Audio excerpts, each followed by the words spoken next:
protestas ciudadanas que cuestionan tu legitimidad como presidenta. Una impopularidad que roza el 80% en los sondeos. Cuestionamientos internacionales a tus Fuerzas Armadas y a la policía. E incluso críticas de otros mandatarios. ¿Qué se te ocurre hacer a ti para mejorar toda esta situación? Pues permitir la entrada de más de 1000 militares estadounidenses en tu país y con armas de guerra. Hoy en Cafeína hablamos de Perú y la crisis política y social que se desató tras el cese de Pedro Castillo y la llegada al poder de la que era su vicepresidenta, Dina Boluarte, quien 6 meses después todavía no ha convocado elecciones, mientras parecen adueñarse del país los sectores más conservadores, entre los que está el eterno fujimorismo. No se olviden de suscribirse al canal de YouTube, activar la campanita, comentar y compartirlo con sus amigos. También estamos en otras redes sociales como Twitter, Instagram, Facebook, TikTok y por supuesto háganse socios de Canal Red.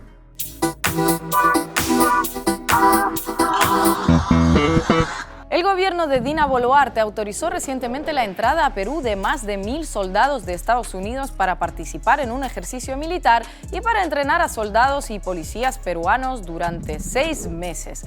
Para ello, las fuerzas estadounidenses ingresarán al país latinoamericano con armas de guerra.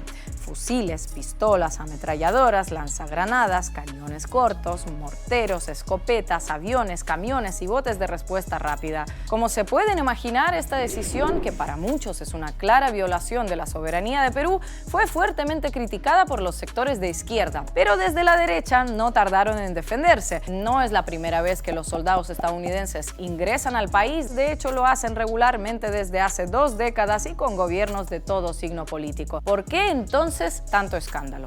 No es lo mismo que entren tropas estadounidenses en un contexto de dictadura donde estamos viendo que ha habido por lo menos 2 masacres, tanto en Ayacucho como en Juliaca, donde hablamos de más de 60 muertos por la represión precisamente de las Fuerzas Armadas y la Policía Nacional. No es lo mismo que entren en este contexto a que lo hubieran hecho antes en gobiernos que no estaban enfrentando, por un lado, este contexto de protesta social válida y legítima y por otro lado, el tipo de respuesta que está ejerciendo el Estado en contubernio con las fuerzas del orden. Y a esto añadiría que se está preparando, digamos, una gran protesta, que es el contexto en el que estamos hoy. De cara a julio, en diferentes fechas, se está convocando a lo que se llama la tercera toma de Lima, la capital, porque hay una verdad que no se puede cuestionar. Cuando en el Perú no se protesta o no se demanda en Lima, muchas veces no se le escucha. Perú vive fuertes movilizaciones desde hace 6 meses, cuando Pedro Castillo fue detenido y cesado del cargo tras emitir un decreto que disolvía el Congreso. Grupos opositores y autoridades judiciales calificaron la medida de Castillo de autogolpe e incluso golpe de Estado, y esta idea fue repetida a modo de mantra por las élites y medios de comunicación.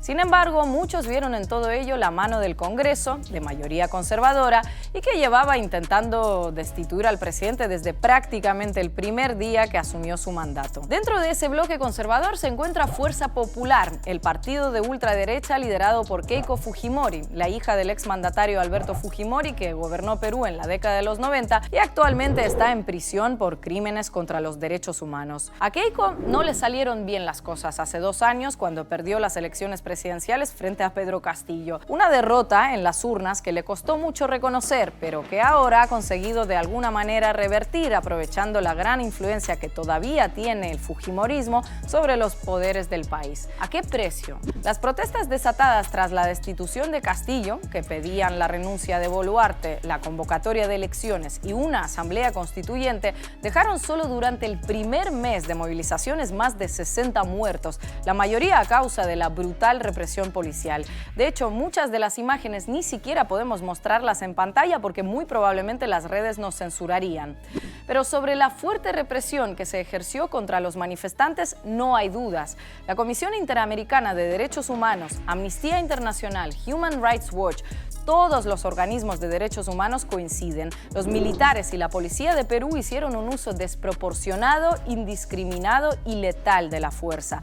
Consideran que algunas de las muertes fueron ejecuciones extrajudiciales y hablan incluso de que todas todo se debió a una respuesta estatal deliberada y coordinada. También recuerdan que a pesar de que las autoridades intentaron presentar a los fallecidos como terroristas o delincuentes, eran solo eso, manifestantes, observadores y transeúntes, y que además pertenecían a entornos pobres, indígenas y campesinos. Vamos, el racismo operando de forma salvaje a través de sus fuerzas de supuesta seguridad. Es una estrategia que ha utilizado los gobernantes en el Perú muchísimo. A todo aquel que piensa un poquito distinto se le llama terrorista. ¿Cómo? Se le dice terruco.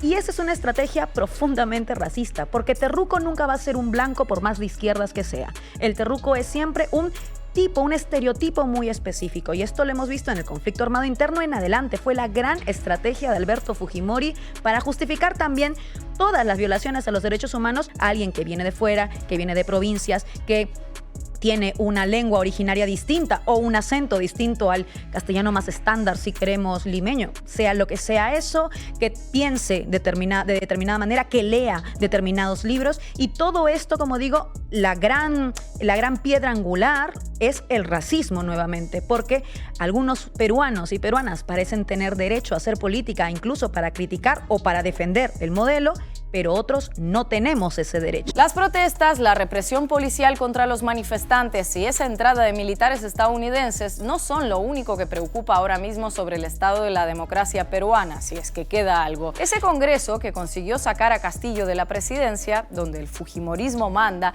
parece ir poco a poco y de forma muy sutil haciéndose con el control de Perú. Y todo ello gracias a la inestimable ayuda del Poder Judicial, las élites económicas del país y la propia Boluarte, que a estas alturas no sabes muy bien si gobierna o cumple órdenes. Por cierto, los dos, Congreso y Presidenta, cuentan con índices de desaprobación altísimos entre la población. Boluarte, quien recordamos fue vicepresidenta durante el mandato de Pedro Castillo, parece someterse cada día más a la ultraderecha. Como muestra de ello, la creación de una comisión consultiva encargada de brindarle asesoría en materia constitucional, en la que se encuentran reconocidos rostros vinculados al fujimorismo. Desde el otro poder del Estado, la justicia, las cosas tampoco parecen funcionar mejor si es que en algún momento estuvo realmente separada de la derecha. La Corte Suprema de Perú emitió un fallo recientemente en el que criminaliza las protestas. Lo que valoraba era otro caso, no las protestas recientes, pero las cosas que valoran los jueces, como sabemos, siempre sientan un precedente. En este fallo, los jueces consideraron que incluso aquellas protestas que eran pacíficas, pero que de alguna forma afectaban a terceros,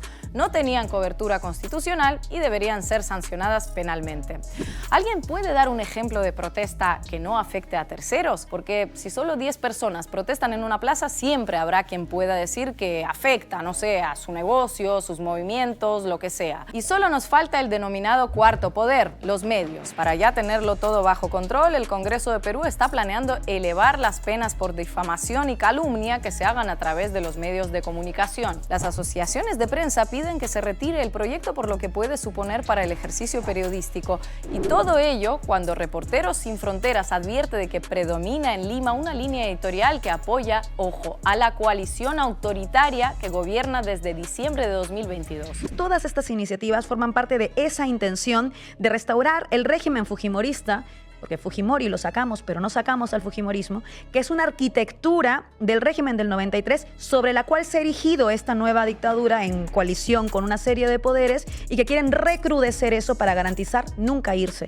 Porque lo que está de fondo, lo que está en debate sigue siendo el modelo. Mientras un pueblo clama democracia, y esa democracia significa también poner en cuestión el modelo que está impuesto en esa Constitución del 93, del otro lado están forzando mantener el mismo modelo, aunque sea a sangre y a fuego. Y con todo esto pensarán, ¿y nadie dice nada? Con lo que le gusta a esa comunidad internacional presumir de democracia y derechos humanos. Lo cierto es que para la magnitud de lo que les contamos en este vídeo, las críticas son más bien escasas. Aunque en Latinoamérica hay 2 países en los que sus mandatarios no han dudado en cuestionar lo que está pasando en Perú.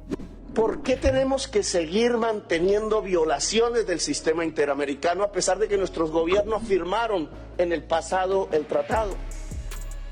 ¿Por qué tienen que haber golpes parlamentarios y violentos? ¿Por qué presidentes elegidos popularmente hoy están presos cuando deberían estar en esta mesa? En Perú marchan como nazis contra su propio pueblo, rompiendo la Convención Americana de Derechos Humanos. fue un golpe del conservadurismo del Perú. Son las élites, las oligarquías que están acostumbrados a saquear, a robar a sus anchas y que no les importan los pueblos. Utilizan a los gobiernos como instrumentos para facilitar el saqueo, el robo. Y cuando un agente del pueblo llega por decisión del mismo pueblo al gobierno, le hacen la vida imposible. Por este tipo de declaraciones, tanto Gustavo Petro como López Obrador fueron declarados persona non grata en Perú. Pero en el caso del presidente mexicano, quien cuando estalló todo dio asilo a la esposa de Castillo y sus 2 hijos menores, hubo consecuencias, digamos, mayores. ¿Quién lo diría de Dina Boluarte, que siempre dice querer diálogo? Hoy sabemos que el gobierno de Perú contrató a una agencia estadounidense, Patriot Strategies, para contrarrestar las críticas que López Obrador hace a Boluarte y ya de paso golpear su imagen en Washington. ¿Cómo se consigue eso? Pues iniciando una campaña hostil contra el mandatario mexicano, diciendo que es autoritario, que está rodeado de militares, que está asociado al crimen organizado y que no cree en la democracia. Supongo que la campaña será muy bien recibida entre los republicanos estadounidenses que tienen ese mismo discurso desde hace ya mucho tiempo. La posición pública de Lula ha sido más discreta que la de Petro o López Obrador, pero su país ha anunciado una medida tan lógica como valiente: suspender la venta de armas a Perú por las graves denuncias de asesinatos en las protestas y por las violaciones que se están dando a los derechos humanos. Porque lo que está sucediendo en Perú es realmente escandaloso para tanto silencio internacional. Hablamos de muertes en protestas calificadas como ejecuciones extrajudiciales, de un pueblo en la calle que solo pide votar y de una alianza entre el gobierno, el Congreso y el resto de poderes del país que hace y deshace sin apenas sufrir consecuencias. Y luego está Estados Unidos, que se pasa el día criticando la democracia en otros países e imponiendo sanciones en nombre de los derechos humanos, pero que luego, como en el caso de Perú, decide enviar más de 1000 militares a ese país en lo que parece una muestra de apoyo a Dina Boluarte y una legitimación del trabajo de sus fuerzas de seguridad, las mismas que asesinan gente. Quizá todo esto es porque lo único que le importa a Estados Unidos es que un país, como en este caso Perú, siga sus dictados incluso cuando eso supone perder tu soberanía. Lo importante aquí es que tengamos derecho a decidir si queremos escribir un nuevo pacto social, porque está claro que no funciona el pacto social que tenemos hasta ahora, porque no es ni pacto ni social, es un acuerdo de ciertas élites que por eso han tenido que verse obligadas a utilizar las balas, a utilizar las armas, a fomentar la sangre y la represión con ejecuciones extrajudiciales para hacer validar eso que siguen llamando pacto social. Claramente esa constitución no es legítima y ya no representa a nadie, y por tanto, pese a que no quieren entenderlo, Perú Movilizado lo lleva diciendo mucho tiempo: un referéndum para decidir si queremos un nuevo pacto social. ¿Quiénes lo escribirán? ¿Qué voces contarán? Y que no sea como ocurrió con la del 93, que fue impuesta también por parte de la que ya era en ese momento una dictadura, la dictadura fujimorista.